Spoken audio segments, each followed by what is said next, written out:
I'm Coach Prince, and I'm here with Coach Mac. You know, we're in the gym, and we are going to be talking a little bit about Fight Night that's coming up. Top Rank has got a really excellent card of boxing. The fighters that's on the card, we got Teofimo Lopez is fighting. We also have Rumasi fighting. We got Nico Ali Walsh that's fighting. We got Emiliano Vargas that's fighting. That is a top-notch card of boxing. Man, is it going to be a great night of boxing, you know? Coach, you got something to say? Yeah, I'm looking forward to it. I didn't realize that all those fights were on the same card. I didn't realize Nico Ali Walsh was fighting. I just got done looking at his box recs the other day. I'm surprised I didn't realize that. But yeah, I'm actually excited to see what his comeback, because I think he lost not his last fight, but his fight before that, or maybe two fights. I think he had two comeback wins after, but he lost a decision, and just seeing his comeback, how he does on his journey back after that is good. Mm-hmm. It's always good to see the fighters that's the prospects that's not scared to take that need that and then how they develop after that. Yeah. It's a long journey for fighters that are out there. It's that long journey, and if you want to respect the people, then you gotta come back and if you get a loss on your record, you gotta come back and show them that, hey, that was just a fluke. In fact, this fight with Nico Ali Walsh is a rematch to the guy that he lost to his last fight. It is a rematch. Okay. It is a rematch. So I'm actually looking forward to seeing the improvements of Nico Ali Walsh. Let's see what he's doing. He's exciting. I was kind of disappointed when he lost last time. I was like, whoa, what's going on with him? But like I said, we'll see what happens, man. It's going to be exciting. It's going to be exciting. You also got this weekend, we got Bam Rodriguez is fighting out of the Robert Garcia camp. Man, that's going to be something to another fight. I believe they're fighting on Saturday. Is that right, Coach? I think so. On Saturdays, yeah. Hey guys, if you guys got questions for myself or Coach Mac, hey guys, just ask us questions. It's all good. We got the chat. The chat room is opened up, and you guys can ask any questions that you want. So let's talk some boxing here. So we're gonna talk about the Top Rank card that's coming up real soon that we got going on. So let's get some questions. What you got there, Coach? What you got? No questions. I'm just waiting for to see what Rabisi is looking like after his last fight. He lost against I forget the guy's name. Tall cat. He actually had a strong beginning. He had a strong start to the fight, but he wound up losing. So Rabisi Ramirez is my guy. Mm-hmm. So I'm waiting to see how he looks for his next outing. Mm-hmm. Okay. This weekend. Yeah. So we'll see what happens when it comes to him. I mean, I like what I see from him. Is he a two-time Olympian? Yeah, I think so. He's a two-time Olympian. Cuban, yeah, for Cuban. In fact, you know what? Rumasi actually fought one of the fighters from the gym that we're in right now, and he fought Fernando Ibarra. Fernando that trains here in the gym. Him and Rumasi, they actually fought, and you know what? It was a good fight up until getting towards the later rounds, and when I was talking to Fernando about the fight, I was telling him, I said, one thing that you should be doing with these fighters is punching these fighters in the chest, because it takes their win away. And that's exactly what Rumasi was doing to Fernando. He was punching him in the chest and things like that to slow him down, because Fernando, he's got good footwork and he moves very well. So he's a great little fighter. And that was a good fight for Fernando. I didn't realize that Olympic. Wow, that's Yeah, man. And Rumasi was, he was a two-time Olympian. Yeah, that's no wonder Fernando so good. Yeah, and Fernando never went to the Olympics or none of that sort of stuff. And he was in there with a two-time Olympian, and he fought. Yeah, he lost, but he held his own. Yeah. You know what I'm saying? He held his own, and that's important. You know. He was at the dance. So Exactly. And you know, a lot of fighters don't get enough credit for when they're in there with a extremely good fighter. They don't get enough credit, and it's like, you know, we got to give these fighters credit when these fighters get in there and they're in there with a really good fighter or one of the guys that's considered elite.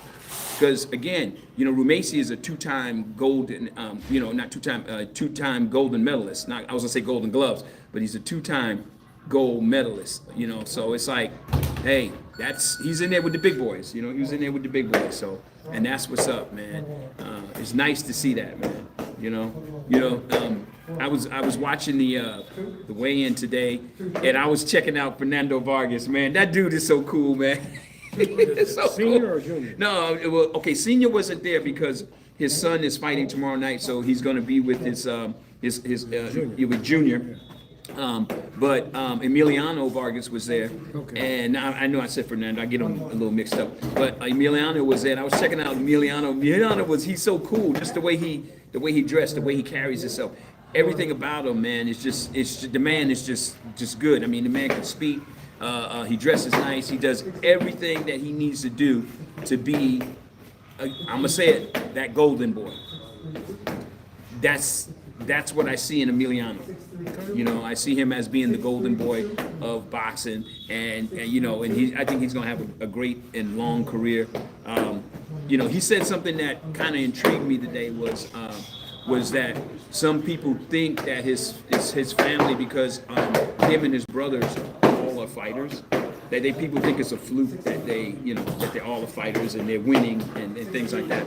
And I don't know why people would even think that, because Fernando Vargas Sr. was a straight up warrior. I mean, That's the real deal. yeah, he was straight up warrior. I mean, you know, so I don't know why people would think that that's a fluke. You know, I mean, hey man, he put on some great fights. You know, I mean, great fights, man. I was just like, wow, man, this guy can fight. You know, I think he fought Winky Wright at one time. You know what I mean? I was like, wow, man, Winky Wright.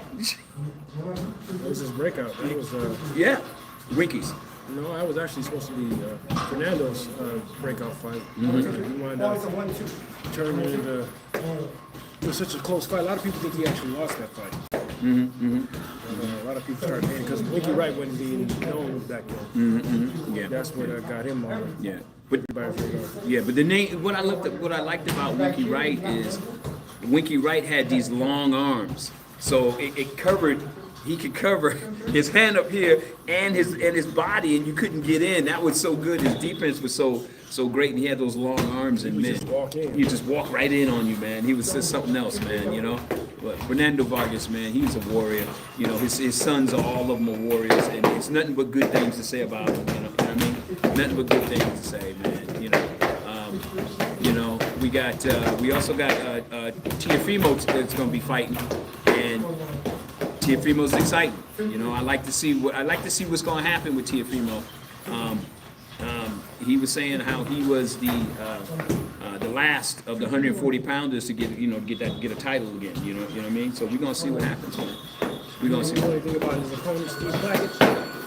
Claggett. Well, Steve Claggett, from what I'm understanding, he's a come forward type of a fighter.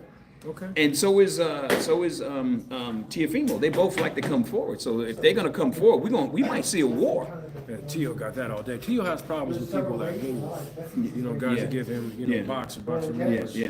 You know, but if you're gonna stand there and try to trade with him, Tio's gonna get you out of there. Yeah. Well, we're gonna find out. You know, this guy, this guy is supposed to be, he's pretty good from what I've been hearing. But like I said, we'll find out the night of the fight. You know what I'm saying? It's a whole different ball game when you're standing in front of the guy. You know, I mean, all the hype and all the stuff that goes around them. When you see the guys punching the bag and doing all this sort of stuff, and you're like, okay, all right, well, he looks good. He looks real good. But the night of the fight, that's when it's going to find out what type of skills he really has. That's the most important part. So, again, you know, guys, we're in the gym, and we got a couple people in here in the gym right now, and they're in here working out. So if you guys hear stuff in the background, that's what you're hearing, okay? We doing this live right in the gym. All right, guys. What you got there, Coach? What you got? That's it, man. That's pretty much it on the fight. That's it, pretty much it. Well, we didn't talk about Bam Rodriguez. Okay. Yeah. Let's hit on Bam Rodriguez a little bit. Let's get on Bam Rodriguez and let's see what Bam Rodriguez is going to do. Like I said, you know, people are looking at him as he could be a good potential possible pound-for-pound fighter. You know what I mean? From what things I've been hearing that's out there, you know, he could be a pound-for-pound fighter, which would be pretty cool if he is. The guy is phenomenal, man. These guys out here hustling up and trying to make this make something out themselves is nothing but exciting to watch these guys, you know. And Coach Mack, where do you think boxing is going? What direction do you think it's headed? It depends, you know. I don't know. It's in a good place. As long as you keep getting good fights, I'm satisfied. You know, as long as we keep going on the same trajectory we're in, it's all good. Just keep, you know. I don't really care too much about Turkey Al-Sheet, buying up all the promoters or whatever. I think half of that stuff is just, you know, jargon for you know, to create content. You know. That's been talked about before, and that never came. Nothing came. You know, deep down, that's truly not possible. You know, boxing is a monopolized organization. It's a monopolized sport, meaning that, you know, the promoters, you know, with the deep pockets, they control what they want to control. Once they got their brand and their, you know, their company, Top Rank, the Bella Entertainment, BBC, The Zone, Queensberry, all those guys protect their own best interests. So, and you can't blame them for that. You know, whatever they do, as long as they keep getting together and creating the best matches for us, the consumers, the fans, you know, the casual fans, then I'm all for it. I'm not really. I mean, what was it? Started with that last year. We started off with Garcia and Davis. Then we had Garcia and Haney. I mean, we talk a lot about Ryan Garcia, but he's the one making a lot of stuff happen because he fought, you know, two of the most major fights in the more recent, you know, year and a half or so. And that's with Haney and Dick Davis. And those were arm battles. So. Yeah, both fights were good fights. Yeah, you know, I mega fights. Yeah. If you want to, you know. Yeah, I can't take nothing away. Can't take nothing away from him at the point. I just don't like the fact that, you know, he basically, you know, they said basically bottom line to it is he had Ostarine in his system, you know. But I don't want to really talk about that because that's like beating a dead horse. But the bottom line to it is people are still talking about it. And hopefully we see another one. Yeah, hopefully we see them again. I'm gonna say it again. They gotta hash that out. Those two guys gotta hash that out. No titles on the line. Just them two guys go in there. It's gotta be a grudge match, or it's gotta be a grudge match, and then let those guys go at it and may the best man win when it comes to that particular fight. Period. That's how I see it. You know, I think the fans want to see it. You know, it'll be a big money fight. But he did get suspended for a year, but. The WBC said that they're not going to punish Ryan Garcia. That's what they said. Okay, whatever. But, so, you know, my thing is this. If they're not going to punish Ryan Garcia, would Ryan Garcia go to another country to fight? You know, I mean, his suspension is here in America. You know what I'm saying? You could just do exhibitions here. I mean, But- that's all I'm saying. It's silly. Yeah, I know, but that's what I'm saying. But if he wanted to actually technically go to another Yeah, he country and could. fight, he actually could. He could say, well, I'm suspended in America. I'm not suspended in another country. Yeah, but You I know mean, what I'm saying? That's if I mean, people was about to find an opponent and do all that. Who cares? hey, you'd be surprised what can happen the way things is going. I wouldn't be That's what I surprised. said. Boxing's monopolized. You know, you got promoters protecting their own best interests. So if one of them wants to pick them up and have them fight with other guys overseas like Turkey, want to have them fight in Saudi Arabia or Well, even in Dubai, you know, Frank Warren wants to have them fight, you know, whatever guys over in England or whatever. Hey, you know, I mean, he could do that if the opponent's right and the money's right. Yeah. But I mean, he could just as well stay here and fight some silly exhibition. We see that and make a ton of money. He could fight one of them MMA guys. They going at it with, yeah. Sean. What was his name? Oh yeah, Sean. Was it O'Malley? The guy with Sean, the, yeah. so- Sean with the O'Malley. with the colorful hair. Okay, he could make $1 million doing that if he wanted to. That could be the next Floyd and Connor, you know, Yeah. with their popularity is. So, I mean, he wouldn't necessarily have to go overseas, but he could. He could stay here and do whatever. I mean, Ryan's hot. You know? Yeah. He's, like I said, he's got that it factor. Yeah. There's not too many people in the sport with that. As much talent as we have in the sport, there's just not that many people with that crossover appeal. But he's one of them. Yeah, he's got it. Yeah, he does have that. We can't take that away from him. The man has got that crossover appeal, and that's a big thing for him. You know, so we just have to see. Like I said, if those two guys are going to do it again, it's got to be a grudge match, and no titles on the line. Just your reputation. Best man win. That's what I see. That's the only way they're gonna solve it. They got to do it one more time. You know, that's it. You know, that's how I see it. So, Bam Rodriguez, give me something.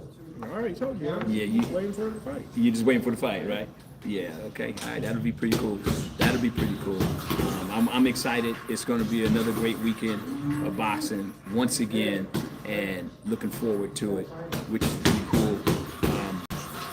You know, you guys. I hope you guys tune in and watch the fights on Top Rank. All right, and just want to let you guys know, hey, we're gonna have fight night here at the Georgie Duke Center in Vacaville, California.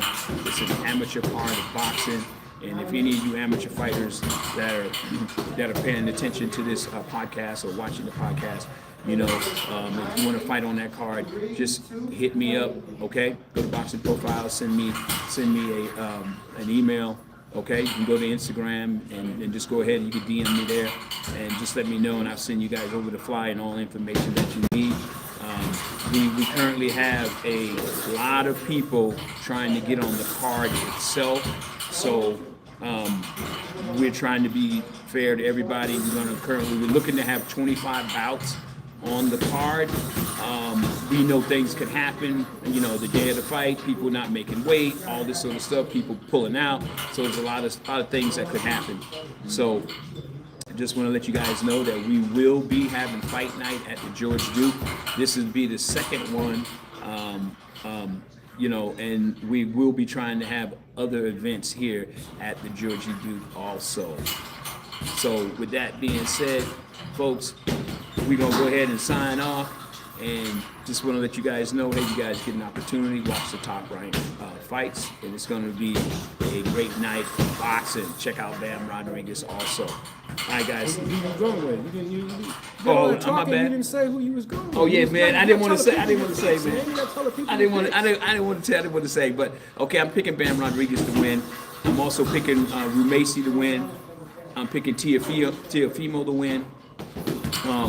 I'm picking Ali Walsh to win. And you already know, man, I'm gonna pick Emiliano Vargas to win. So those are my 5 guys that I think is gonna win the fights, and I think that my chances is pretty good, it's pretty high, you know. So we'll see. But my thing is this: is watching these prospects as they improve to see what's new in their game. Because I'm gonna say this, and I'm gonna keep saying this until people realize what's happening in boxing. The European style is starting to take over boxing. I mean, it's starting to take over boxing. That footwork is starting to take over boxing. So many fighters are fighting flat-footed now, and I'm telling you, what I'm seeing is the European style is starting to take it over. There's a few guys out there that's got some really good footwork, like Boots Ennis got some good footwork, you know. But he fought, I forgot the guy's name. He fought a guy. He eventually won the fight, but the guy made Boots look bad. The guy he was from, I believe he was from, the Ukraine. When he fought, he was from the Ukraine, and he made Boots look pretty bad for a while in there until Boots finally caught up with him. So that European style, that pendulum step, is giving people big time problems. American fighters, you guys better learn that pendulum step. I'm telling you right now, that's giving people a lot of problems. It throws people's timing off. It even happened with Canelo when he fought Bivol. I mean, I'm telling you guys right now better be paying attention to it. You know what I mean? Again, I'm gonna say it one more time. I was over in Pittsburgh, California, when I was a coach over there, and the international Thai team came over to spar with some of the guys over there. Man, and that pendulum step, man, I'm telling you, it is something. You know, that in and out movement, it is throwing people off. So you guys, I'm telling you, get on your game. Get back to doing the footwork, okay? All right? You got to know when to be flat-footed. You got to know when to get on them toes. You got to know when to do something. So I'm telling you now, the Europeans are starting to take over boxing. We need to keep boxing, man. We need to keep on it. Stay on it. All right, that's all I got. All right. What's up, Daniel? Uh-oh, we got Daniel on Dan here. said he's waiting to fight like just 2 months away. Can't wait to welcome him to training. Yeah, can't wait to see you there. Daniel. Daniel. Oh, yeah, that's right. Yo, Daniel, one of the guys that trained here to the gym. Yeah, okay, all right, cool. Yeah, that's cool. All right, Daniel, how you doing, brother?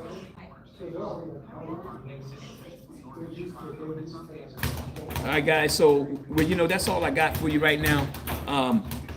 You got anything else to add there, Coach? No? All right, guys. So that's all we got right now for you guys. So we're just going to go ahead and we're going to sign it off.